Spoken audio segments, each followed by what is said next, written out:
Hello friends, welcome to Bangera's cooking channel.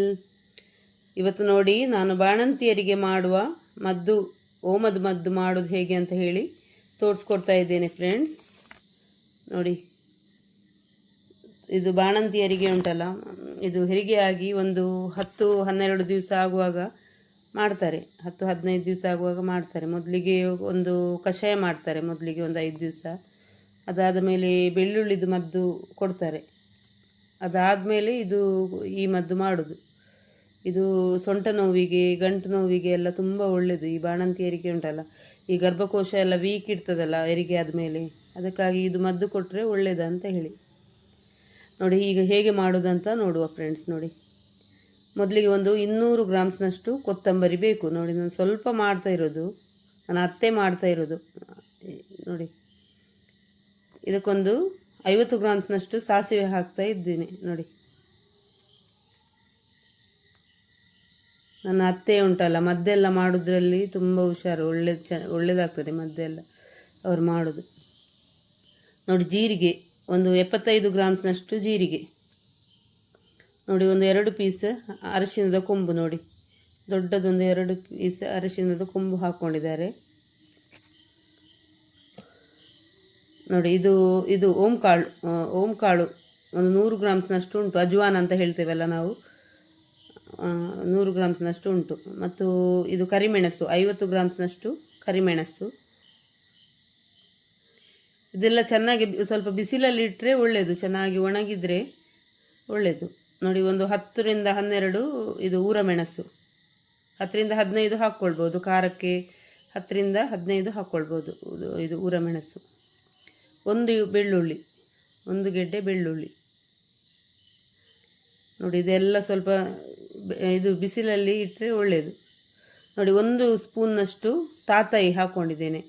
ತಾತಾಯಿ ಉಂಟಲ್ಲ, ತುಂಬ ಜಾಸ್ತಿ ಆಗಬಾರ್ದು, ಅದರ ಘಾಟು ಉಂಟಲ್ಲ, ಅದ್ರ ಸ್ಮೆಲ್ ಹೊಡಿತದೆ ಸ್ವಲ್ಪ ಜಾಸ್ತಿ ಆದರೆ, ಅದಕ್ಕಾಗಿ 1 ಸ್ಪೂನ್ನಷ್ಟು ಹಾಕಿದ್ದೇನೆ. ನೋಡಿ, ಇನ್ನು ಇದನ್ನು ಚೆನ್ನಾಗಿ ಪುಡಿ ಮಾಡಬೇಕು. ಇದು ನೈಸಾಗಿ ಪುಡಿ ಮಾಡಬೇಕು. ನೀವು ನೀರು ಹಾಕಿ ಫೈನಾಗಿ ಗ್ರೈಂಡರಲ್ಲಿ ರುಬ್ಬಿದರೆ ಒಳ್ಳೆಯದು. ಆದರೆ ನಾನೀಗ ಮಿಕ್ಸಿಯಲ್ಲಿ ಹಾಕಿದ್ದೇನೆ, ಅಂದರೆ ಅಷ್ಟೊಂದು ಫೈನ್ ಆಗಲಿಲ್ಲ. ಇದು ಚೆನ್ನಾಗಿ ಫೈನಾಗಿ ಪೇಸ್ಟ್ ಆದರೆ ಒಳ್ಳೆಯದು. ಚೆನ್ನಾಗಿ ಫೈನ್ ಆಗಬೇಕಂತ ಹೇಳ್ತಾರೆ. ಇದು ಮಿಕ್ಸಿಯಲ್ಲಿ ರುಬ್ಬಿದ್ರಿಂದ ಅಷ್ಟೊಂದು ಫೈನ್ ಆಗಲಿಲ್ಲ. ಚೆನ್ನಾಗಿ ನೀವು ನೀರು ಹಾಕಿ ಗ್ರೈಂಡರಲ್ಲಿ ಒಳ್ಳೆ ಫೈನಾಗಿ ರುಬ್ಬಿದರೆ ಒಳ್ಳೆಯದು. ನಾನು ಮಿಕ್ಸಿಯಲ್ಲಿ ರುಬ್ಬಿರೋದ್ರಿಂದ ಅಷ್ಟೊಂದು ಫೈನ್ ಆಗಲಿಲ್ಲ. ನನ್ನ ಅತ್ತೆಗೆ ಅಷ್ಟೊಂದು ಸಮಾಧಾನ ಇಲ್ಲ, ಫೈನ್ ಆಗಲಿಲ್ಲ ಅಂತ, ಸರಿ ಫೈನ್ ಪೇಸ್ಟ್ ಆಗಲಿಲ್ಲ ಅಂತ ಹೇಳಿ, ಹುಡಿ ಚೆನ್ನಾಗಿ ಫೈನ್ ಆಗಬೇಕಿತ್ತು ಅಂತ ಹೇಳಿ, ಫೈನ್ ಪೇಸ್ಟ್ ಆಗಬೇಕಿತ್ತು. ನೋಡಿ, ಇದನ್ನು ಚೆನ್ನಾಗಿ ನೀರು ಹಾಕಿ ಚೆನ್ನಾಗಿ ನೀರು ಮಾಡಬೇಕು. ನೀರು ಮಾಡಿ ಅಂದರೆ ಚೆನ್ನಾಗಿ ಬೇಯಬೇಕಲ್ಲ, ಅದಕ್ಕಾಗಿ ಚೆನ್ನಾಗಿ ನೀರು ಮಾಡಿ ಇದನ್ನು ಕುದಿಲಿಕ್ಕೆ ಇಡಬೇಕು. ನೋಡಿ, ಇದು ಚೆನ್ನಾಗಿ ಕುದಿಬೇಕು. ಚೆನ್ನಾಗಿ ಅಂದರೆ ಅದರ ನೀರೆಲ್ಲ ಉಂಟಲ್ಲ ಡ್ರೈ ಆಗಬೇಕು, ಅಲ್ಲಿ ತನಕ ಚೆನ್ನಾಗಿ ಕುದಿಸಬೇಕು. ನೋಡಿ, ಕುದಿತಾ ಬರ್ತಾ ಉಂಟು. ನಿಮಗೆ ಫಸ್ಟಿಗೆ ಕುದಿಯುವಾಗ ಅಷ್ಟೊಂದು ತಳ ಏನು ಹಿಡಿಯುವುದಿಲ್ಲ, ಆದರೆ ಮತ್ತೆ ನೀವು ಬೆಲ್ಲ ಹಾಕ್ತಿರಲ್ಲ, ಬೆಲ್ಲ ಹಾಕಿದ ಮೇಲೆ ತಳ ಹಿಡಿಯುವ ಚಾನ್ಸ್ ಇರ್ತದೆ. ಫಸ್ಟಿಗೆ ಏನು ಅಷ್ಟೊಂದು ಪ್ರಾಬ್ಲಮ್ ಇಲ್ಲ, ಆದರೆ ಬೆಲ್ಲ ಹಾಕಿದ ಮೇಲೆ ಸ್ವಲ್ಪ ಜಾಗೃತಿ ಆಗಬೇಕು, ಸೌಟ್ ಹಾಕ್ತಾ ಇರಬೇಕು.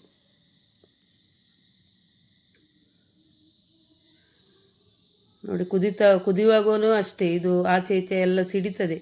ಅದಕ್ಕಾಗಿ ಸ್ವಲ್ಪ ಸೌಟು ಉಂಟಲ್ಲ, ಸ್ವಲ್ಪ ಉದ್ದದು ಸೌಟು ತಗೊಂಡ್ರೆ ಒಳ್ಳೆಯದು. ನಿಮಗೆ ಸಿಡಿಯುವಾಗ ಸ್ವಲ್ಪ ದೂರ ನಿಂತ್ಕೊಂಡು ಮಾಡ್ಬೋದು.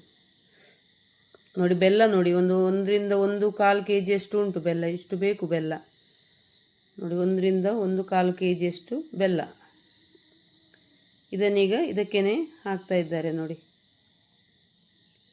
ಇದು ಬೆಲ್ಲ ಎಲ್ಲ ಇನ್ನು ನೀರು ಹಾಕಿ ಬರ್ತದೆ. ಚೆನ್ನಾಗಿ ನೀರಾಗಿ ಬರುವಾಗ ನಿಮಗೆ ಒಂಥರ ಲೇಹ ಟೈಪಲ್ಲಿ ಬರ್ತದೆ. ನೋಡಿ, ಚೆನ್ನಾಗಿ ಬೆಲ್ಲ ಎಲ್ಲ 1/4 kg ಬೆಲ್ಲ ಬೇಕು ಇದಕ್ಕೆ.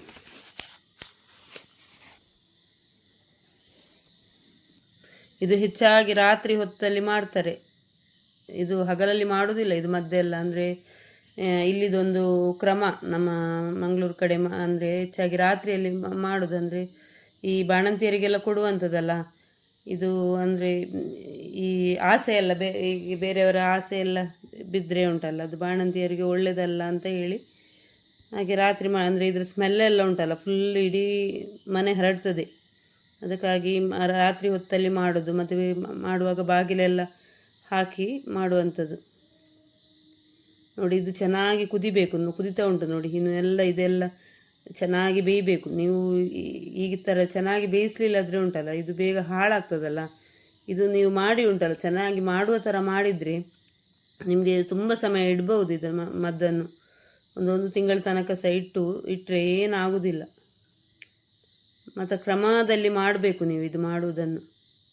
ಚೆನ್ನಾಗಿ ಕುದಿದು ಉಂಟಲ್ಲ ಇದು ನೋಡಿ, ಈ ಥರ ಕುದಿಯುವಾಗ ಉಂಟಲ್ಲ ಇಡೀ ಸಿಡಿತದೆ ಆಚೆ ಈಚೆ ಎಲ್ಲ.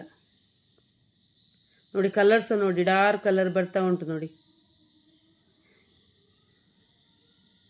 ನಾನು ಈಗ ಇವತ್ತು ನಾರ್ಮಲ್ ಬೆಲ್ಲವೇ ತಗೊಂಡಿರೋದು. ಈಗ ಬಾಣಂತಿಯರಿಗೆಲ್ಲ ಮಾಡುವಾಗ ಹೆಚ್ಚಾಗಿ ಓಲೆ ಬೆಲ್ಲ ಹಾಕ್ತಾರೆ. ಓಲೆ ಬೆಲ್ಲ ಹಾಕಿದರೆ ಒಳ್ಳೆಯದು. ನೋಡಿ ಕಲರ್ ನೋಡಿ ಡಾರ್ಕ್ ಕಲರ್ ಬಂದಿದೆ ನೋಡಿ. ಇದರ ಫ್ಲೇವರ್ ಕೂಡ ಇಡೀ ಫುಲ್ ಮನೆಗೆ ಬರ್ತದೆ ನೋಡಿ. ಡ್ರೈ ಆಗ್ತಾ ಬರ್ತಾ ಉಂಟು ನೋಡಿ, ಚೆನ್ನಾಗಿ ಡ್ರೈ ಆಗ್ತವೆ ನೋಡಿ. ಇಷ್ಟು ಡ್ರೈ ಆಗಬೇಕು ನೋಡಿ. ಇನ್ನು ಇದು ತಣ್ಣಗಾಗುವಾಗ ಉಂಟಲ್ಲ ಇನ್ನೂ ಕೂಡ ಗಟ್ಟಿ ಆಗ್ತದೆ ನೋಡಿ. ಈಗ ನೋಡಿ ಇಷ್ಟು ದಪ್ಪ ಆಗಿದೆಲ್ಲ, ಇನ್ನು ತಣ್ಣಗಾಗುವಾಗ ಇನ್ನೂ ಕೂಡ ಡ್ರೈ ಆಗಿ ಬರ್ತದೆ ನಿಮಗೆ.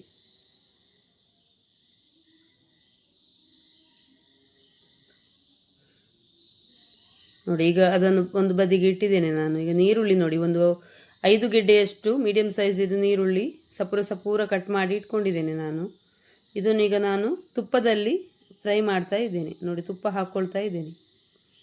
ಇದಕ್ಕೆಲ್ಲ ಆಗುವಾಗ ನಾನೊಂದು 1/4 ಲೀಟ್ರಿನಷ್ಟು ತುಪ್ಪ ತೆಕ್ಕೊಂಡಿದ್ದೇನೆ.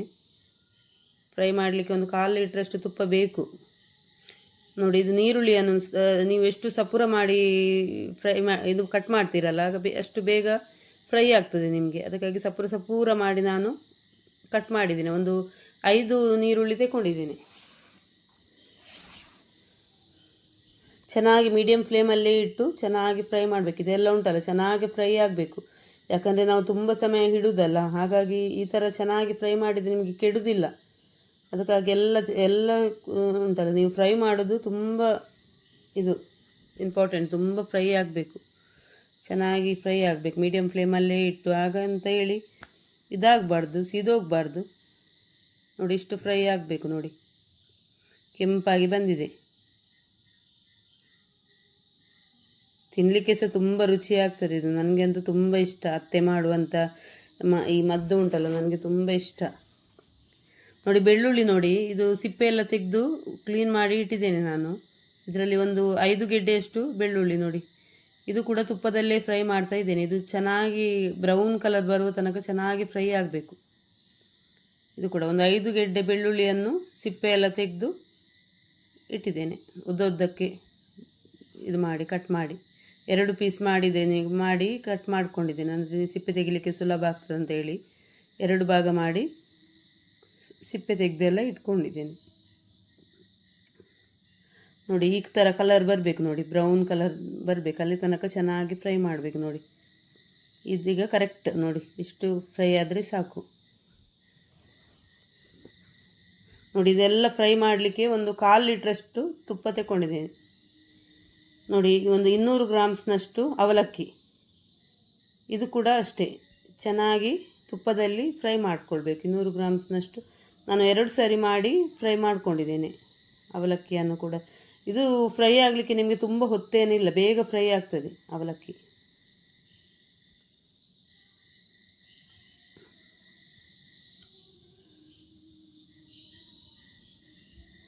ಬೇಗ ಫ್ರೈ ಆಗ್ತದೆ ನೋಡಿ. ಇದು ನೀವೆಲ್ಲ ಫ್ರೈ ಮಾಡಿ ತುಪ್ಪ ಉಳಿದ್ರೆ ಉಂಟಲ್ಲ ಮತ್ತು ಅದಕ್ಕೇ ಹಾಕಿದರೆ ಆಯಿತು. ಯಾಕಂದರೆ 1/4 ಲೀಟ್ರಷ್ಟು ತುಪ್ಪ ಬೇಕು ಇದಕ್ಕೆ, ಮದ್ದಿಗೆ 1/4 ಲೀಟ್ರಷ್ಟು ತುಪ್ಪ ಬೇಕು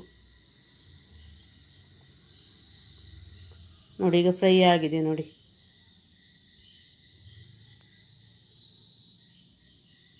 ತೆಂಗಿನ ತುರಿ ನೋಡಿ, ನಾನು ಒಂದು ಅರ್ಧ ಗೆರಟೆ, ದೊಡ್ಡದೊಂದು ಅರ್ಧ ಗೆರಟೆ ತೆಂಗಿನ ತುರಿಯನ್ನು ತುರ್ಕೊಂಡು ಇದು ಕೂಡ ತುಪ್ಪದಲ್ಲಿ ಉಳಿದಿರುವ ತುಪ್ಪದಲ್ಲಿ ಫ್ರೈ ಮಾಡ್ತಾ ಇದ್ದೇನೆ.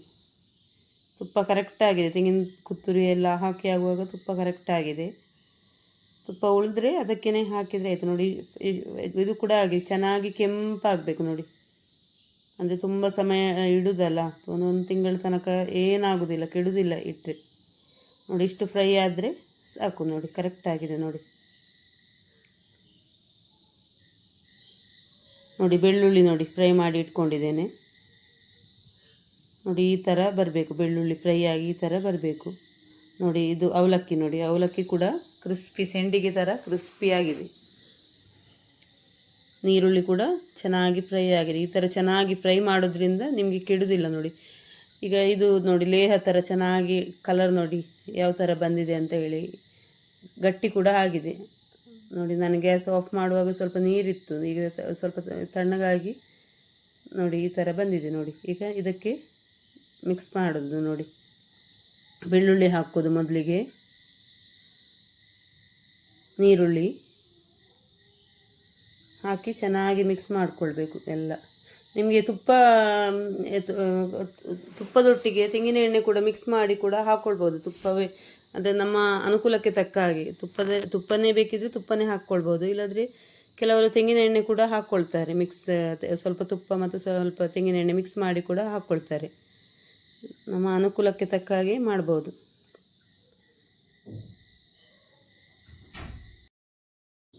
ನೋಡಿ ಈಗ ಅವಲಕ್ಕಿ ಕೂಡ ಹಾಕ್ತಿದ್ದಾರೆ ನೋಡಿ.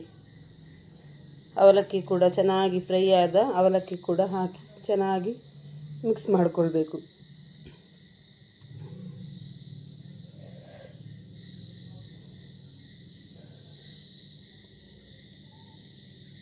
ಕೆಲವರು ಇದನ್ನು ತೆಂಗಿನ ಹಾಲು ಹಾಕಿಯೇ ಇದು ಮಾಡ್ತಾರೆ. ತೆಂಗಿನ ಹಾಲಲ್ಲೇ ಕುದಿಸ್ತಾರೆ. ಅಂದರೆ ಇದು ಉಂಟಲ್ಲ ಇಂಗ್ರೀಡಿಯೆಂಟ್ಸ್ ಎಲ್ಲ, ನೀವು ಕೊತ್ತಂಬರಿ ಓಮ ಎಲ್ಲ ಇದು ಮಾಡ್ತೀವಿ, ರುಬ್ಕೊಳ್ತೀರಲ್ಲ, ರುಬ್ಕೊಳ್ಳುವಾಗ ತೆಂಗಿನ ಹಾಲಲ್ಲೇ ರುಬ್ಕೊಂಡು, ಅಂದರೆ ನೀರು ಮಾಡಿ ರುಬ್ಕೊಂಡು ಅದನ್ನು ಕುದಿಸುವಂಥದ್ದು. ಮತ್ತು ಕೊನೆಯಲ್ಲಿ ನಾವಂದರೆ ತೆಂಗಿನ ತುರಿಯನ್ನು ತುಪ್ಪದಲ್ಲಿ ಹುರಿದು ಕೊನೆಯಲ್ಲಿ ಹಾಕೋದು. ನಿಮಗೆ ಹಾಗೆ ಕೂಡ ಮಾಡ್ಕೊಳ್ಬೋದು. ತೆಂಗಿನ ಹಾಲಲ್ಲಿ ಇದು ಮಾಡಿದರೆ ಕೂಡ, ಕುದಿಸಿದರೆ ಕೂಡ ಚೆನ್ನಾಗಿ ಆಗ್ತದೆ ನೋಡಿ. ಈಗ ತೆಂಗಿನ ತುರಿಯನ್ನು ನೋಡಿ, ಹುರಿದಿಟ್ಟಿರುವ ತೆಂಗಿನ ತುರಿಯನ್ನು ಹಾಕ್ತಾ ಇದ್ದಾರೆ ನೋಡಿ. ತೆಂಗಿನ ತುರಿಯನ್ನು ಕೂಡ ಹಾಕಿ ಚೆನ್ನಾಗಿ ಮಿಕ್ಸ್ ಮಾಡೋದು. ಇದು ಉಂಟಲ್ಲ, ಇನ್ನೂ ಕೂಡ ಡ್ರೈ ಆಗಿ ಬರ್ತದೆ ನಿಮಗೆ. ಇದೆಲ್ಲ ಹಾಕಿ ಆಗುವಾಗ ಉಂಟಲ್ಲ ಡ್ರೈ ಆಗಿ ಬರ್ತದೆ, ತುಂಬ ಸೂಪರ್ ಆಗ್ತದೆ. ಟೇಸ್ಟ್ ಕೂಡ ನನಗೆ ಅಂತೂ ತುಂಬ ಇಷ್ಟ. ಇದು ತುಂಬ ತಿನ್ನಬಾರ್ದು, ಅಂದರೆ ಹೀಟಲ್ಲ. ಹಾಗಾಗಿ ಒಂದು 2 ಸ್ಪೂನು ಕೊಡೋದು. ಬಾಣಂತಿಯರಿಗೆ ಕೂಡ ಬೆಳಿಗ್ಗೆ 1-2 ಸ್ಪೂನು, ಸಂಜೆ 1-2 ಸ್ಪೂನು ಕೊಟ್ಟರೆ ಒಳ್ಳೆಯದು ಅಂತ ಹೇಳ್ತಾರೆ. ಸೊಂಟ ನೋವಿಗೆ, ಗಂಟು ನೋವಿಗೆ ಎಲ್ಲ ಒಳ್ಳೆಯದು ಅಂತ ಹೇಳಿ. ಅದಲ್ಲದಿದ್ದರೂ ಕೂಡ ಉಂಟಲ್ಲ, ಇದಾಗ್ತದಲ್ಲ, ದೊಡ್ಡವರಾಗ್ತಾರಲ್ಲ, ದೊಡ್ಡವರಾದ ಟೈಮಲ್ಲಿ ಕೂಡ ಕೊಡ್ತಾರೆ ಇದನ್ನು. ಈ ಪೀರಿಯಡ್ಸ್ ಆದ ಟೈಮಲ್ಲಿ ಉಂಟಲ್ಲ, ನಿಮಗೆ ಈ ಹೆಣ್ಣು ಮಕ್ಕಳಿಗೆಲ್ಲ ಇದು ಬ್ಲೀಡಿಂಗ್ ಆಗ್ತದಲ್ಲ ತುಂಬ, ಇದು ಕೊಟ್ಟರೆ ಸ್ವಲ್ಪ ಒಳ್ಳೆಯದು ಅಂತ ಹೇಳಿ.